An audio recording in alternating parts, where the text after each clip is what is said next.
बहुत सावधानी से कथा सुनिएगा और अपने चित्त में उतारिए।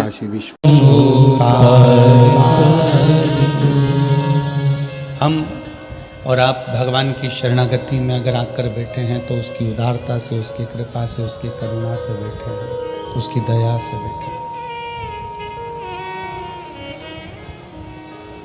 शिव महापुराण की कथा एक बड़ी सुंदर बात कहती है जो हमें अपनी जिंदगी में उतारना चाहिए। वक्त अगर बुरा है, शिव कथा कहती है वक्त अगर बुरा है तो मेहनत करो। शिव महापुराण की कथा कहती है वक्त यदि बुरा है तो मेहनत करो और वक्त यदि अच्छा है तो किसी की मदद करो। अगर वक्त बुरा है तो मेहनत 4 गुनी बढ़ाइए, अपने परिश्रम को 4 गुना बढ़ाइए, अपनी मेहनत को 4 गुना बढ़ाइए, अपने परिश्रम को बढ़ाने का प्रयास करिए। खूब मेहनत करो, खूब परिश्रम करो, खूब मेहनत को आगे बढ़ाइए, खूब बढ़िए।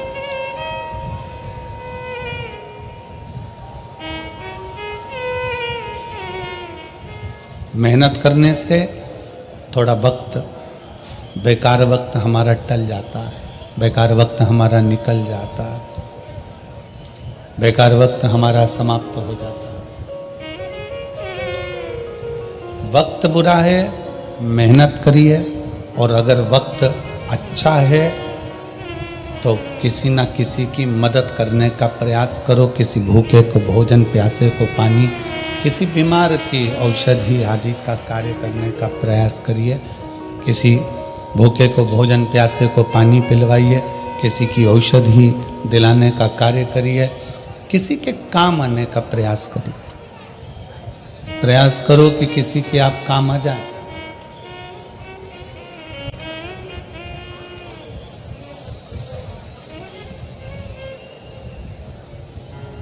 केवल बटोर कर रखना ही नहीं है, उस बटोर कर रखे हुए धन का प्रयोग आप दूसरे पर नहीं कर सकते तो अपने खुद पर करिए। अच्छा भोजन करो, परिवार के साथ खुश रहो, मंदिर, देवालय, तीर्थ, व्रत करते रहो।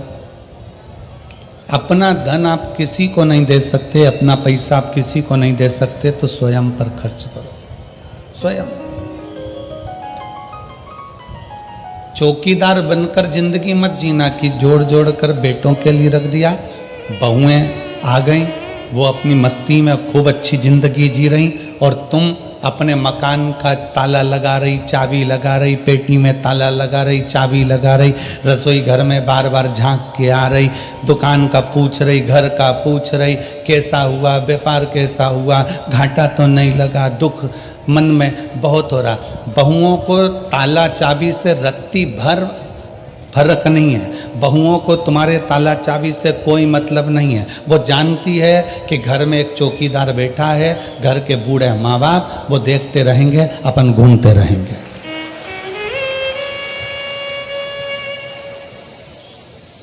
अपनी चौकीदार की ड्यूटी को त्यागो।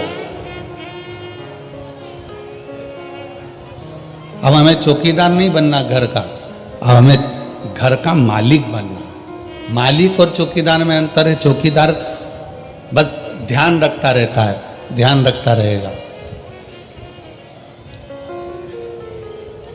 पूरा समय उसने इसी में निकाल दिया, ध्यान रख रख कर। मैंने तो अपने बच्चों के लिए जोड़ा, मैंने तो अपनी बहू के लिए जोड़ा, मैंने तो अपने पोते के लिए जोड़ा, मैंने तो अपने नाती के लिए जोड़ा, मैंने तो अपनी बेटी के लिए जोड़ा, मैंने तो अपने बेटे के लिए जोड़ा, जमाई के लिए जोड़ा, इसके लिए जोड़ा, उसके लिए जोड़ा, पूरा समय हमने इससे ही निकाल दिया। अपनी जिंदगी क्या जिए? आपने अपना जीवन क्या जिया? कल एक कोई, वो हमारे शुभम जी, मंगेश जी पाटिल हैं, उनके कोई दोस्त लोग कल आए थे मिलने के लिए। तो होटल है उनकी, होटल का काम है, और कल आप ही आए थे, तो कल मिलने के लिए आए थे। तो हमने इनसे कहा कि आपका क्या काम काज है? उन्होंने कहा गुरुजी वैसे तो होटल का काम काज है, पर 7 दिन होटल का काम सब संभालने वाले संभालेंगे। हमारी माता से लेकर हमारे घर की बहुएं, हमारे घर के बच्चे, हमारे घर के बुजुर्ग सब शिव महापुराण की सेवा में लगे हुए हैं, शंकर की सेवा में, शिव की आराधना में लगे हैं, शंकर की सेवा में लगे। कितने दिन तुमने बाबा को दिए?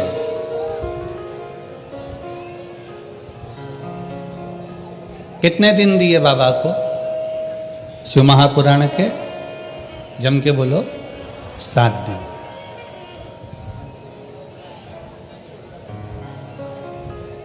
तुमने केवल 7 दिन बाबा को दिए हैं, तुमने केवल 7 दिन बाबा को समर्पित किए हैं, तुमने केवल 7 दिन भगवान शंकर को दिए, केवल 7 दिन। और ये 7 दिन जो तुमने भगवान शिव को प्रदान करे हैं, ये 7 दिन जो तुमने भगवान शंकर को दिए हैं, ये 7 दिन तुमने जो परमात्मा को दिए, वो परमात्मा ने लेकर तुमको कितना चौगुना कर कर, 1000 गुना कर कर, लाख गुना कर कर जो दिया है, वो आप खुद समझेंगे कि बाबा ने क्या प्रदान किया, शिव ने क्या दिया।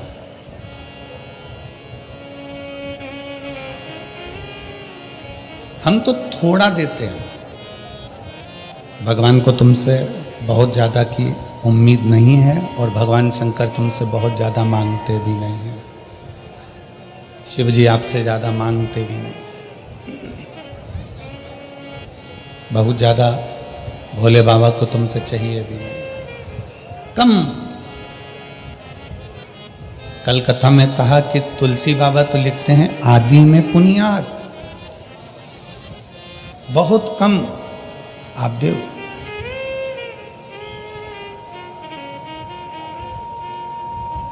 और जो आपने बहुत कम दिया है, बहुत कम प्रदान किया है, उसमें भी बाबा खुश है। एक बड़ा भगोना भरकर सब्जी बनाओ, एक बहुत बड़ा भगोना भरकर सब्जी तैयार करिए, उसमें जीरा कितना डालते हो? भगोना भर के? जम के तो बोलो नहीं। कितना? भगोना भर के सब्जी है तो इतना जीरा डाल दो। राई कितनी डालते हो? थोड़ी राई। भगोना भर के सब्जी है, राई जीरा इतना सा डालो। नमक 1 बाल्टी नहीं। कितना डाला? थोड़ा सा नमक। अब ईमानदारी से बोलो, कोई तुमसे पूछे इतने से जीरे से क्या होगा, इतनी सी राई से क्या होगा, और इतने से नमक से क्या होगा? शिव महापुराण की कथा कहती है इतना सा जीरा, इतना सा राई, इतना सा नमक पूरी सब्जी में स्वाद ला देता है। उसी तरह 7 दिन की शिव पुराण पूरी जिंदगी में स्वाद ला देता है।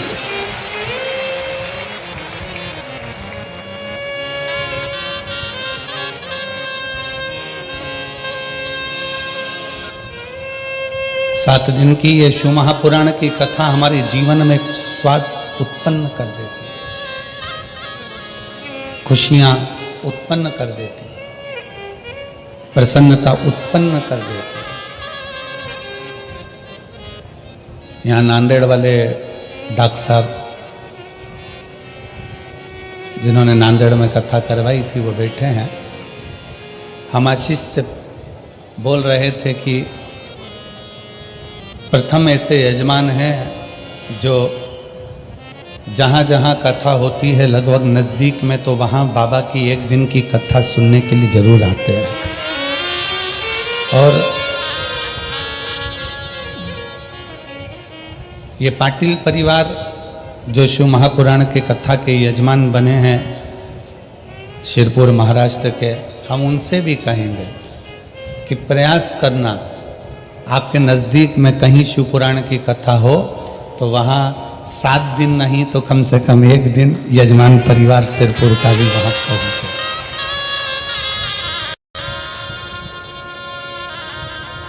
आप बाबा के परिवार के सदस्य हो, केवल यजमान नहीं हो, कुबेर भंडारी के परिवार के सदस्य हो, तो बाबा के परिवार के सदस्य हो। इसलिए प्रत्येक कथा में 1 दिन, आधा दिन, 15 मिनट, 20 मिनट, 25 मिनट, जैसा समय मिले वैसे जाना चाहिए। कथा सुनो,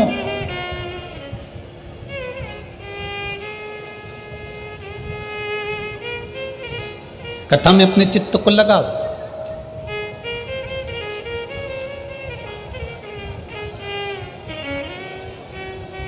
जितनी सेवा बन सकती है शिव महापुराण के अंतर्गत उतनी सेवा करो। तुमको जो भगवान ने दिया है उसमें से थोड़ा ना थोड़ा भगवान शंकर की कथा में, भक्ति में समर्पित करो। जैसे सिरपुर महाराष्ट्र का सेन समाज, नाई समाज, जिसने निशुल्क दाढ़ी कटिंग की दुकान लगा कर रखी है और सबकी दाढ़ी कटिंग निशुल्क कर रही है। सेन समाज, नाविक समाज,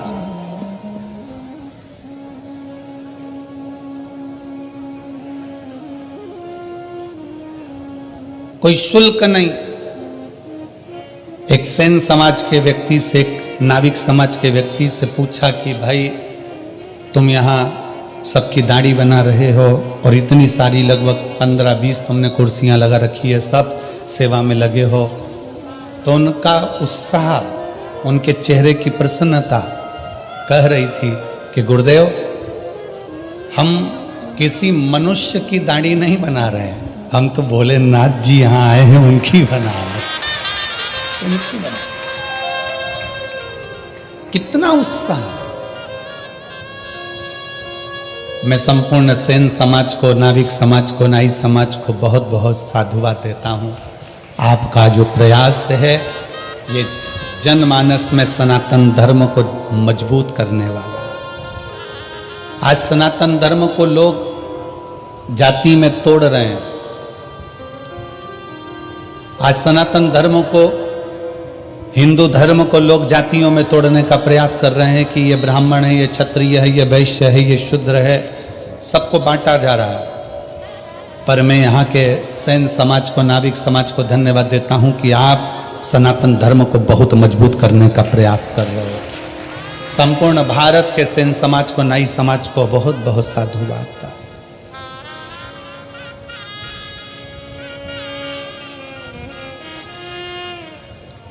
आपकी जागरूकता होना चाहिए। वो कहते हैं ये मंदिर हमारा नहीं है, वो कहते हैं वो मंदिर हमारा नहीं, वो कहते हैं भगवान हमारे नहीं, वो कहते हैं ये हमारा नहीं, वो कहते हैं वो हमारा नहीं।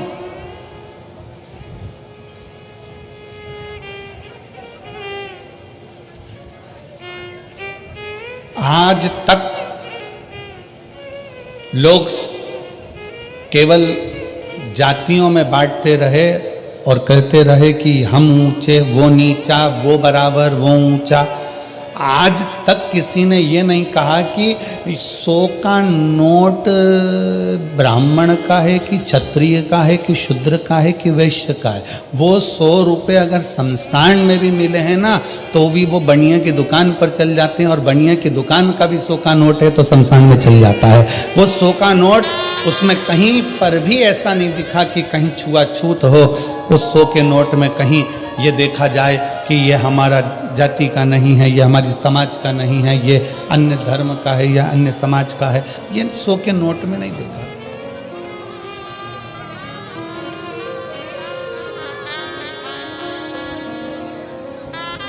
अभी हमने पहले कथा में कहा था कार्तिक के महीने में कि एक 100 का नोट तुम्हें दिया जाए और वो 100 के नोट के 4 हिस्से करे जाए। कितने हिस्से करें? 4। ठीक है, चला दोगे तुम 100 के नोट के 4 हिस्से? हम 100 का नोट लें और उसको फाड़ें और उसके 4 हिस्से कर दें और कह दें एक ब्राह्मण चलाए, एक क्षत्रिय चलाए, एक वैश्य चलाए, एक शूद्र चलाए। है किसी की हिम्मत जो 100 के नोट के 4 हिस्से कर दिए जाएं और अलग अलग जाकर चला के बता दो? कोई चलाएगा? जम के बोलो नहीं। वही 100 के नोट के चारों हिस्से सेलो टेप से जोड़ दिए जाएं, एक कर दिए जाएं तो मार्केट में चल जाएगा। उसी तरह हम ब्राह्मण क्षत्रिय वैश्य शूद्र जब एक हो जाएं तो फिर सारी दुनिया में चल सकते हैं। दुनिया तोड़कर अलग कर रही है, हम जुड़कर एक हो।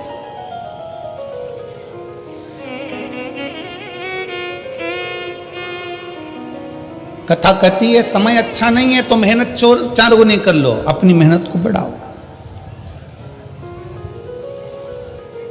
अपने परिश्रम को बढ़ाओ।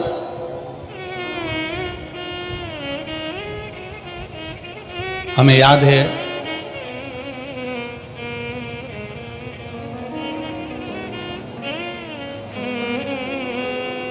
सिरज गांव की एक कथा, बहुत पहले की बात है, 19-20 साल पहले की। और सिरज गांव में जब हम पहुंचे थे तब एक किसान भाई मिलने के लिए आया था।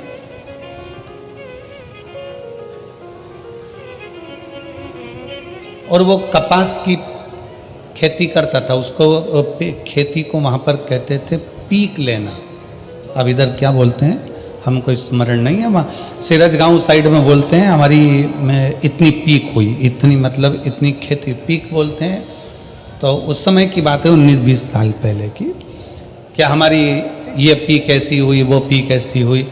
तो वो व्यक्ति आकर बोला गुरुजी मैं जितनी भी पीक लेता हूँ, मैं जितनी भी फसल लेता हूँ, मेरी फसल अच्छी आती नहीं है और मैं घाटे में जाता जा रहा हूँ, मैं डूबता चले जा रहा हूँ,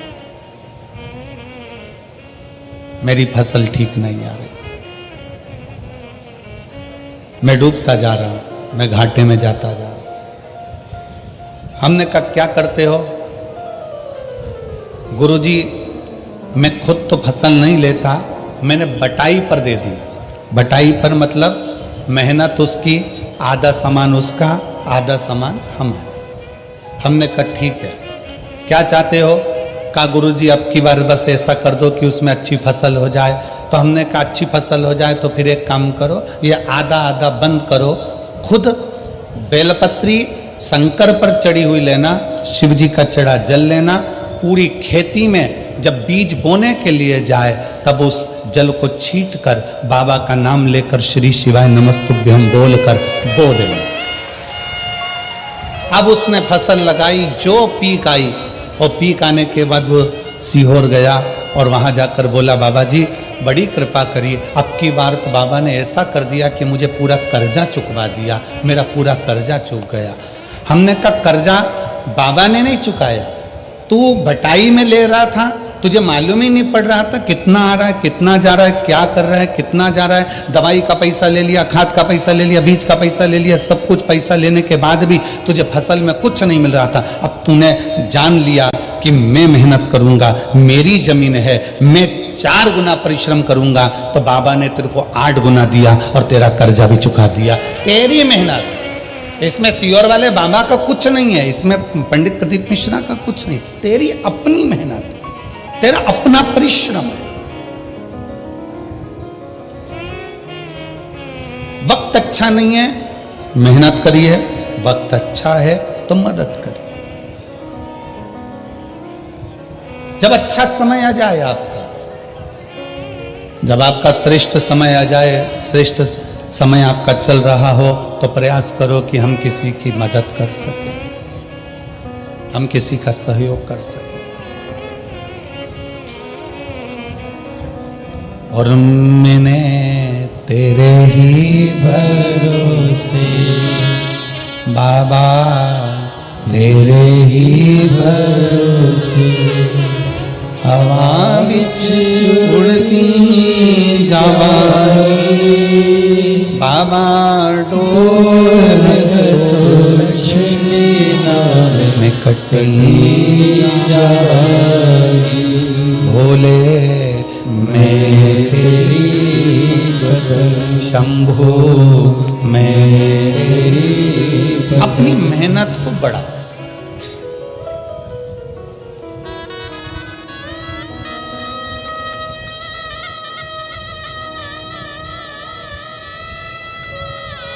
लोग कहते हैं गुरुजी कहीं से आवक बढ़े, धन बढ़े, तो हम कहेंगे दुनिया में कोई ऐसा महाराज पैदा नहीं हुआ कि ऐसा फूंक मार के फेंक देगा और सोने का हंडा निकल जाएगा।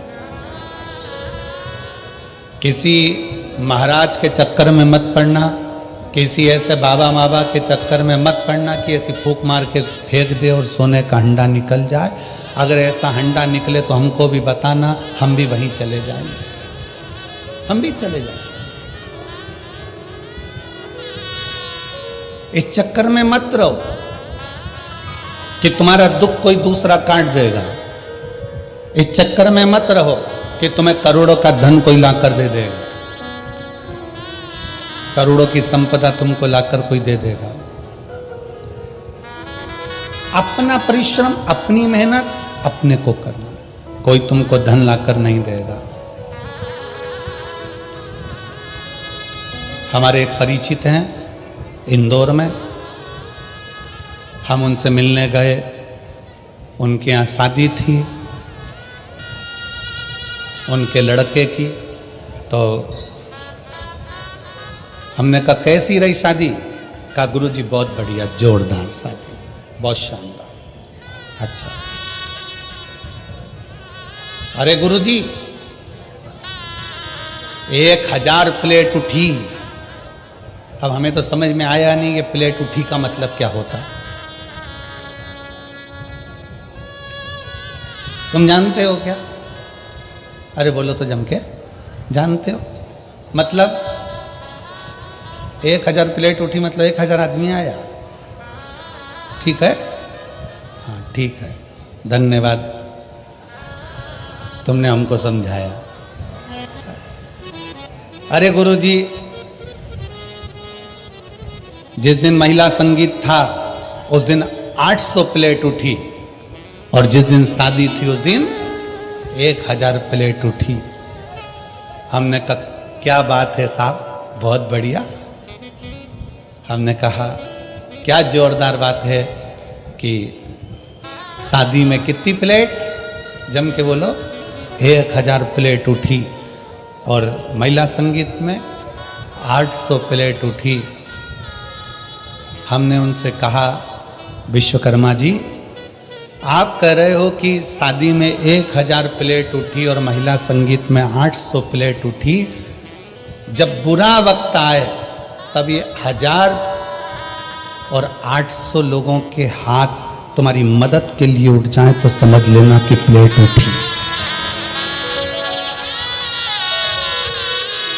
विश्वकर्मा जी ये 1000 प्लेट उठी, तुम इतने खुश हो रहे हो, 800 प्लेट उठी तुम इतने खुश हो रहे हो, 700 रुपए की प्लेट, 500 रुपए की प्लेट, 400 रुपए की प्लेट, आजकल कैटरिंग का जमाना है तो 500 रुपए की प्लेट, 1000 रुपए की प्लेट, 1000 प्लेट उठी, 1000 लोग खाना खाकर गए, भोजन कर गए। 800 लोगों की प्लेट उठी, 800 लोग भोजन कर गए।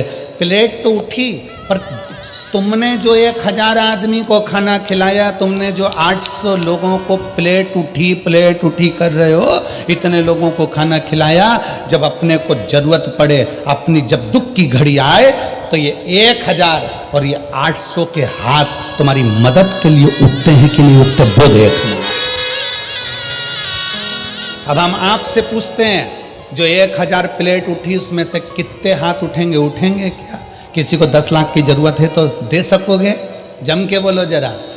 800 प्लेट उठी, जब उसको 5 लाख की जरूरत होगी तो 5 लाख रुपए जिसके प्लेट उठी थी, इतने लोगों ने उठाई थी, वह 800 में से कोई 5 लाख ला कर देगा? नहीं, आपकी मेहनत आपको स्वयं करना पड़ेगी, आपका परिश्रम आपको स्वयं करना पड़ेगा। इसलिए निवेदन है, व्यर्थ का खर्चा बंद करो। ये 1000 प्लेट और ये 800 प्लेट की जगह कभी बन सके तो किसी गरीब को जाकर भोजन कराकर अपने बच्चों का विवाह करो। ये 800 प्लेट 1000 प्लेट उठी उठी उठी और मालूम पड़े इतने कर्जे में पड़ गया कि एक दिन खुद ही उठ गया और वह 800 और 1000 पड़ गया। कितनी खुशी है। पूरे सिरपुर वालों का चेहरा देखकर आज हमको भी प्रसन्नता हो रही है कि हमने हमारे धन का सदुपयोग करा और भंडारा चलाकर भूखों को भोजन कराया।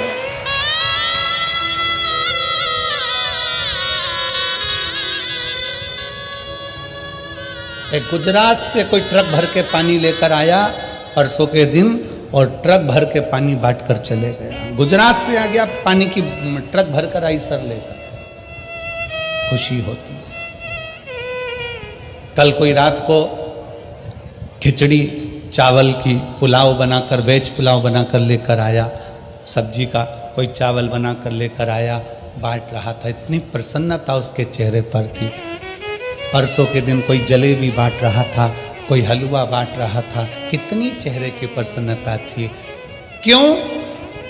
वहां जो प्लेट उठी है वो साथ नहीं देंगे, पर यहां तुमने अगर किसी को एक अन्न का दाना भी खिलाया तो उसके खाते में लिख गया, वो साथ देगा, वो साथ देगा।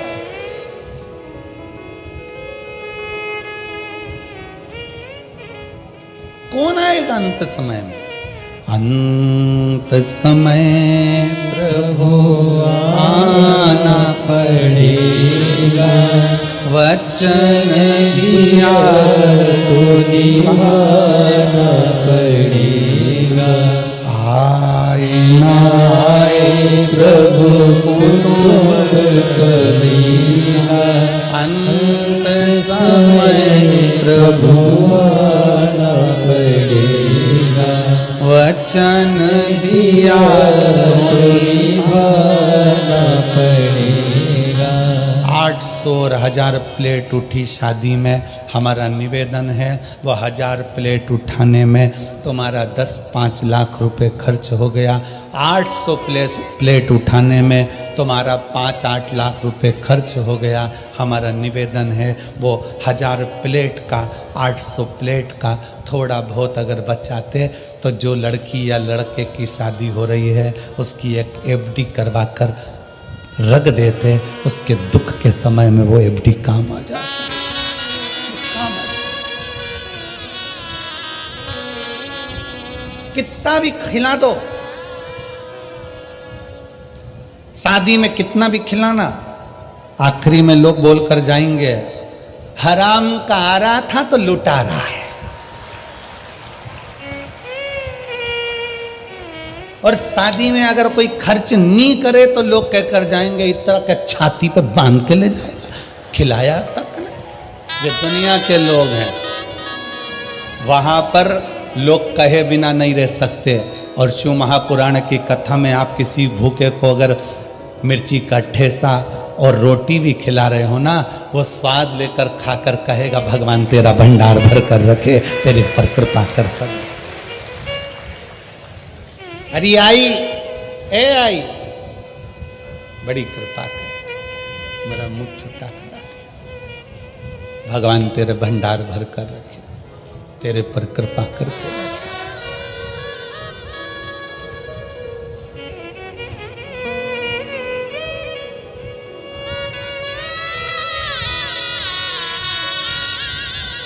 प्रयास करो।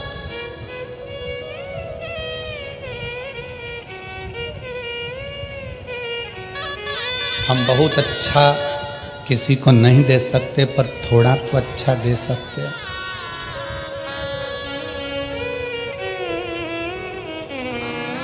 इसी सिरपुर की एक माँ, उसके कॉलोनी का तो हमको स्मरण नहीं है कि कौन सी कॉलोनी में रहती है, और इसी सिरपुर की एक माँ रोज एक शॉल पहनकर आती है, हो सकता है उसके पुराने शॉल हो, रोज एक शॉल पहनकर आती है और कहीं पर भी कथा में बैठ जाती है और पास में जो माँ बैठी रहती है उसको देखती है कि इसके पास नहीं है, अपना जाते जाते शाल उसको देकर चली जाती है और बड़े प्रेम से घर पहुंच जाती। फिर दूसरे दिन वो शाल ले आती।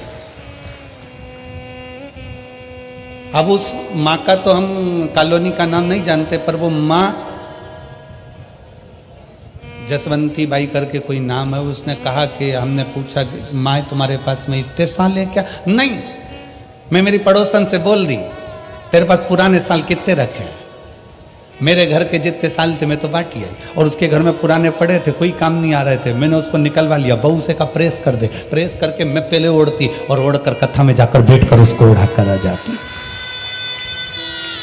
पुण्यता तो है, तुम्हारे पास में जो है तुम वही तो परमात्मा को दोगे। हम आपसे कभी नहीं कहे कि आप अंबानियां, धन दौलत, संपदा, सत्ता, वैभव किसी को दो, पर इतना जरूर याद रखो कि अपने को जो परमात्मा ने दिया है वो तो दो। एक कथा आती है, बड़ा सुंदर कथा है। एक राजा अपने नगर में सूचना करवा दिया, सुबह 9 बजे से शाम को 5 बजे तक जो मेरे दरवाजे पर आएगा उन सबको सोने की असरफियां, किसी को पीतांबर, किसी को हीरा, किसी को मोती में बांटूंगा। रोज 1 हफ्ते तक मुझे बांटना है। कितनी बजे से कितनी बजे तक? जम के बोलो जरा। सुबह 9 बजे से शाम को 5 बजे तक बांटूंगा। लग गए लोग लाइन में आके, सुबह 9 बजे लोग लाइन में आकर लगे। जैसे ही लाइन में आकर लगे, एक व्यक्ति सबसे आखिरी में लगा। जब जैसे ही दरवाजे पर पहुंचा वैसे ही शाम की 5 बज गई। 5 बजी, 5 बजते से ही वो व्यक्ति ने सोचा मुझे तो मिला नहीं, सवेरे जल्दी आ जाऊंगा। रात को 3 बजे जागा और 3 बजे आके लाइन में खड़ा हो गया। 3 बजे रात को लाइन में आकर खड़ा हुआ, सबसे पहले नंबर उसका था, आगे बढ़ने लगा। 9 बज गई, आगे बढ़ रहा था। पीछे एक व्यक्ति रो रहा था, रोते रोते बोला भैया मुझे पैसे की बहुत ज़रूरत है, मेरा बेटा बीमार पड़ा है, मुझे पहले ले लेने दो। उसने कहा तू चले जा। उसने उसको आगे कर। फिर पीछे कोई आया, उसने कहा भैया मेरी पत्नी को बहुत तकलीफ है, तू आगे हो जा। भैया मुझे ये तकलीफ है। उसने सबको आगे कर दिया, वो पीछे रह गया। 5 बज गई, बंद हो गया दरबार। 5 बजे बंद हुआ। दूसरे दिन फिर वो सुबह आकर 3-4 बजे से खड़ा हो गया। आज तो मैं लेकर ही मानूंगा। फिर कोई पीछे आ गया, भैया मुझे जरूरत है, भैया मैं कर्जे में लदा लूं, मैं ले आगे आ जा, ले आगे आ जा। फिर 5 बज गई। 5 दिन निकल गए। वो व्यक्ति आखिरी में 5 दिन तक असरफी लेकर नहीं जा सका। 6ठे दिन राजा का ध्यान गया कि ये रोज मांगने आता है और रोज दरवाजे पर खड़ा होता है। राजा ने उसको बुलाया, इधर आ, इधर आ।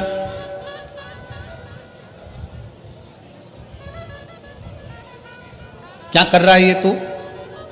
तो रोज मांगने आता है? हाँ। अभी तक तुझे मिला नहीं? नहीं। क्या कर रहा है तू? ये कर रहा है जो आप कर रहे हो वो मैं कर रहा हूं। राजा ने कहा मैं तो सोना चांदी हीरा पन्ना बांट रहा हूं, तू मेरी होड़ कर रहा है। मैं सोना चांदी हीरा पन्ना बांट रहा हूं, तू क्या बांट रहा है? उसने कहा मैं अपनी वारी दान कर रहा हूं। मेरा अपना जो नंबर आता है, किसी को जरूरत पड़ती है तो मैं अपना नंबर उसको दे देता हूं, अपनी बारी उसको दे देता हूं। राजा ने पूछा अपना नंबर देना, अपनी बारी देना, ये कोई बात है? उसने कहा मेरे पास जो होगा वही तो दूंगा। मैं आगे खड़ा था, थोड़ा पीछे हट गया, उसको आगे कर दिया। इससे क्या होगा? राजा ने पूछा इससे क्या होगा? उसने कहा अब ये तो मेरा भोलेनाथ जाने कि क्या होगा। समय आया, समय पलटा, समय ऐसा पलटा, राजा को रोग हो गया, परीक्षा हुई। विद्वान ब्राह्मण बैठे, संत बैठे, साधु बैठे, नगर में कोई ऐसा व्यक्ति हो, क्योंकि राजा की कोई औलाद नहीं है, नगर में कोई ऐसा व्यक्ति हो जो बहुत विद्वान हो, उसी को राज सिंहासन पर बिठाना है। तब उसी व्यक्ति जो बारी अपना नंबर दे रहा था, सबको आगे कर कर खुद पीछे हो जा रहा था, अपने पास जो था वो प्रदान कर रहा था, उसी व्यक्ति को राजा का सिंहासन दे दिया गया। तुमने क्या दिया भगवान को? आप क्या प्रदान कर रहे हो परमात्मा को? आप क्या दे रहे हो भगवान को? भगवान कभी नहीं कहेगा कि तुम मुझे धन दौलत संपदा सत्ता वैभव दो। भगवान कहता है तुम्हारे पास में जो है, क्या है तुम्हारा?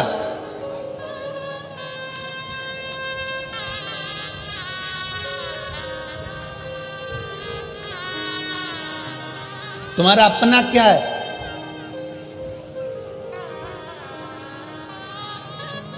किसी ने कहा भगवान को वो दो जो तुम्हारा अपना है। जल तुम्हारा अपना है? जम के बोलो जरा। पैदा हुए थे तो लेकर आए थे ऊपर से। किसी ने कहा बेलपत्र दो, बेलपत्र हमारे पेड़ की है, हमारे वृक्ष की है। तुम्हारी है? बेलपत्र भी तुम्हारी नहीं है, जल भी तुम्हारा नहीं है, जो भोजन का भोग लगा रहे हो वो अन्न भी तुम्हारा नहीं है।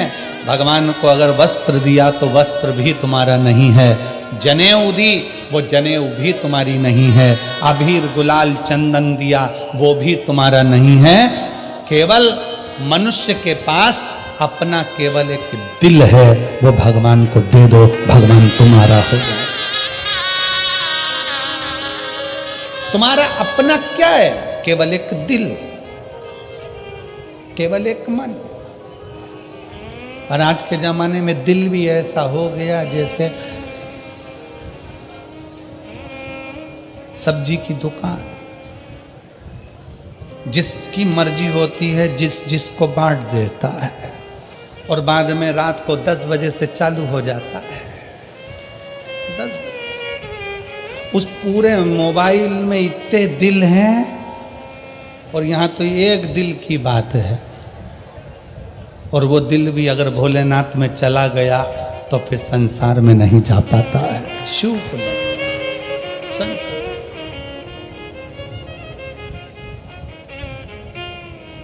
इतने लोग संसार में पड़े हुए हैं,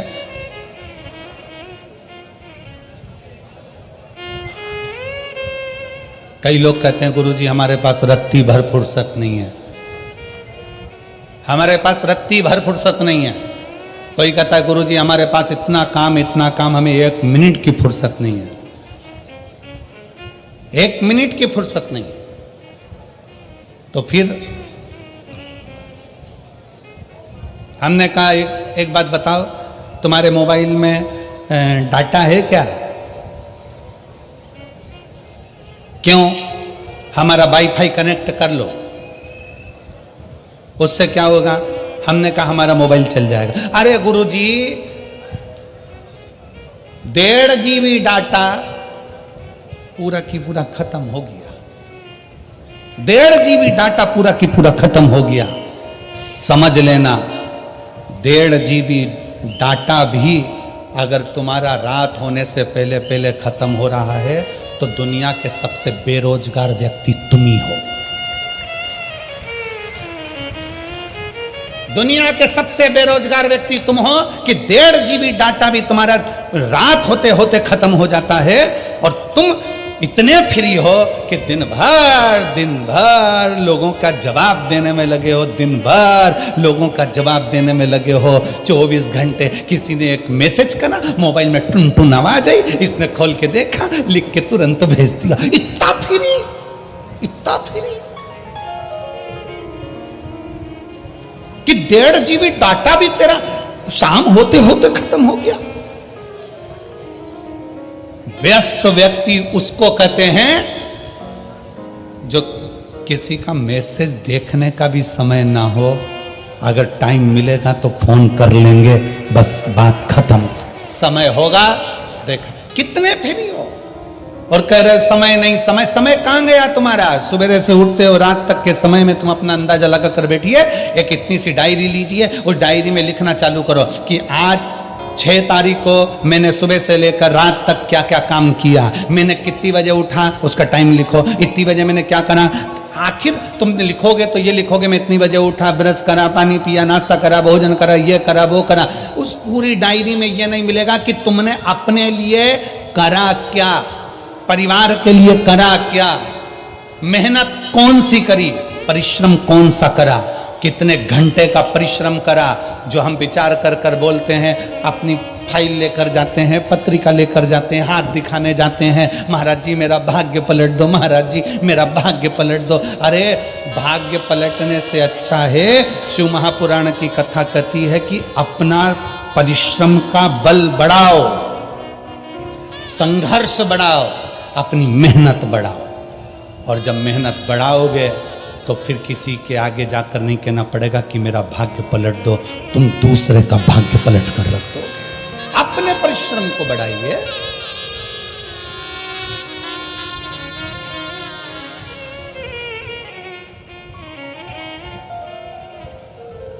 संसार सागर में व्यर्थ पड़े हो, व्यर्थ। पूरी शादी देख लो शंकर भगवान की, शंकर भगवान की शादी में कितनी प्लेट उठी,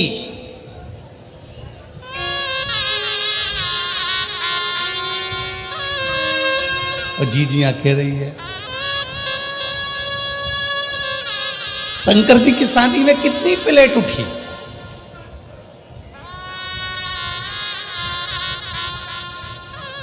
शंकर जी की शादी में जो प्लेट उठाने वाले थे वो ही उठ गए थे। क्यों? क्योंकि भगवान शंकर देखते हैं कि पैसे वाला व्यक्ति जब शादी करता है तो थोड़ा वृद्धाश्रम में डोनेशन दे देगा, थोड़ा अनाथालय में डोनेशन दे देगा, थोड़ा कौड़ी हॉस्पिटल में डोनेशन दे देगा। पर मेरे महादेव ने डोनेशन नहीं दिया, मेरे महादेव ने इनविटेशन दिया कि सब मेरी शादी में आओ, सब मेरी शादी में आओ। भूत, प्रेत, डाकनी, पिशाचनी, चुड़ैल, भयंकर, राक्षस, असुर, गंधर्व, देवता, नाग, सब मेरे विवाह में पहुंचो, सब पहुंचो।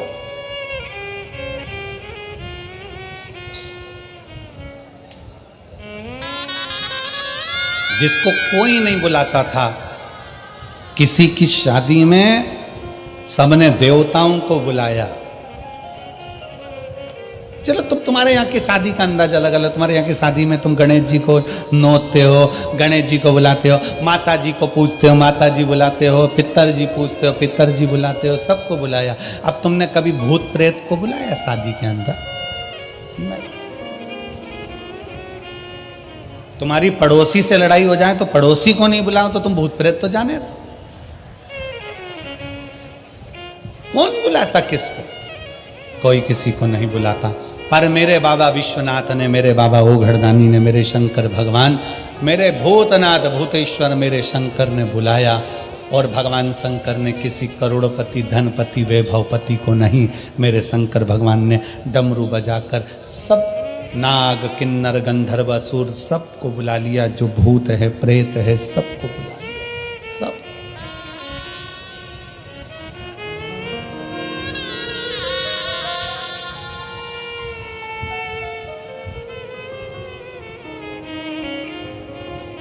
हमसे भी लोग कहते हैं, ए गुरुजी, इतना बड़ा कंठा का पंडाल लगता है, पंडाल भी छोटा पड़ जाता है, लोग धूप में बैठे रहते हैं, चिलचिलाती हुई गर्मी पड़ रही होती है, सब यहाँ वहाँ पूरा प्रांगण तुम्हारा भरा पड़ा रहता है। एक काम करा करो, थोड़ा कथा का एक काम करो, थोड़ा हम कथा करवाएं, मुंबई में हम कथा करवाएं, बेंगलोर में तो एक हॉल में VIP कथा करा देंगे, सब क्रीम लोग आएंगे। तो हमने कहा एक काम करो, क्रीम की लस्सी बना के पी जाओ।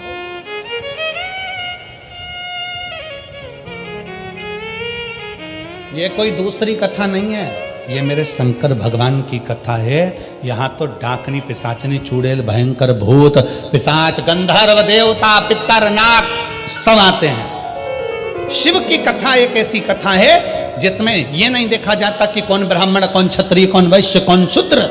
शंकर की कथा में ये नहीं देखा जाता कौन स्वस्थ कौन बीमार। शंकर की कथा में तो ये देखा जाता है कि शंकर के ऊपर विश्वास कर आश्रित होकर कौन आकर बैठ गया, शंकर भगवान को उसको विदाई में क्या देना है वो शिव जाने। शंकर क्या देंगे, विदाई क्या करेंगे।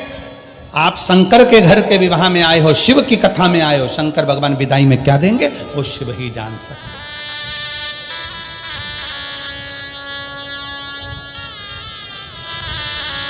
कौन जाने। शंकर जी की शादी में प्लेटें नहीं उठी, शंकर जी की शादी में तो पंगत हुई। पंगत जानते हो? अरे जम के तो बोलो जरा। हाँ, पत्रिका में लिखा जाता है स्वरुचि भोज। स्वरुचि भोज का मतलब बफेट, और नीचे लिखा रहता प्रतिभोज। प्रतिभोज का मतलब पंगत। घर के लोग पहले पत्रिका देखते हैं और देख के विचार करते हैं क्या लिखा है, तो क्या सुरुचि भोज, तो वो कहते मैं भी चलूंगी, वो कहते मैं भी चलूंगा। कहीं लिखा होता प्रतिभोज तो कह देते हैं पापा जी तुम चले जाओ।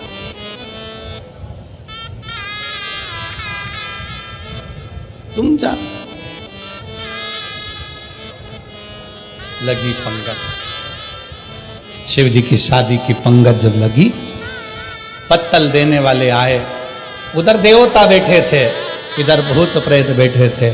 उधर देवताओं को पत्तल लगाई, इधर जब पत्तल लगाने आए, लगाते लगाते एक के मुख दो थे, आगे और पीछे। उससे पूछा भैया तू इधर से खाएगा कि उधर से? पत्तल किधर रख?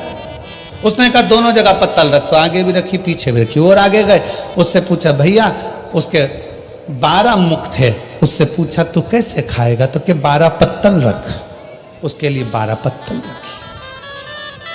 और आगे गए, उसका मुंह ही नहीं था, केवल गला ही गला। उससे पूछा तू कैसे खाएगा? उसने कहा बाकेट में लाते जा, गले में कूड़ते जा। बाल्टी में लाओ और गले में कूड़ो। भोजन कैसे कर?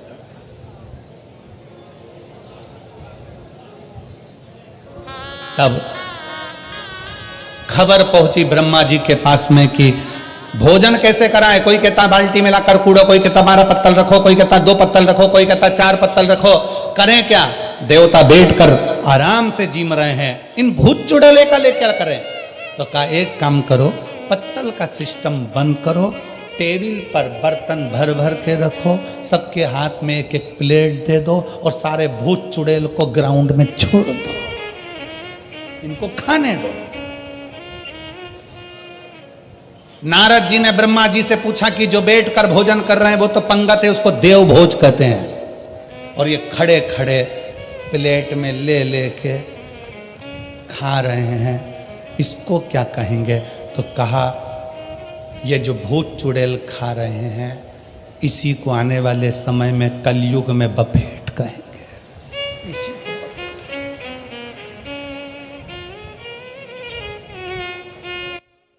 उस समय पर जैसे भूत चुड़ैल खाए थे, आज के समय में भी देश देश देश तुम समझ सकते। लोग इतनी भयंकर तरीके से खाने में लगे रहते हैं, पल्लू डाल डुला के, पूरी मुंह में लिपस्टिक, आंख नीली, बिंदी पीली, और गुलाब जामुन का साइज बड़ा। और देखे इधर से बच्चे करे मम्मी चुप है, इतनी बड़ी गुलाब जामुन।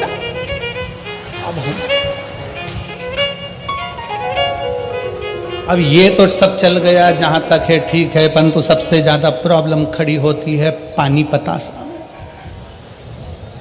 उसको हैदराबाद में पानी पूरी को गुपचुप कहते हैं। गुपचुप इसलिए कहते हैं जैसे ही मुंह में गुप्त आदमी चुप, इसलिए उसको गुपचुप कहते हैं। सबसे बड़ी प्रॉब्लम है वो पानी पूरी में। शादी में एक तो इतनी भीड़, ऊपर से छोटा सा स्टॉल, पानी पूरी देने वाला अकेला व्यक्ति, और सबके दोने इधर कटोरे सबके हाथ में 500 का लिफाफा देने वाले, हीरे की चूड़ी पहने वाले भी भिखारी जैसे थे भैया।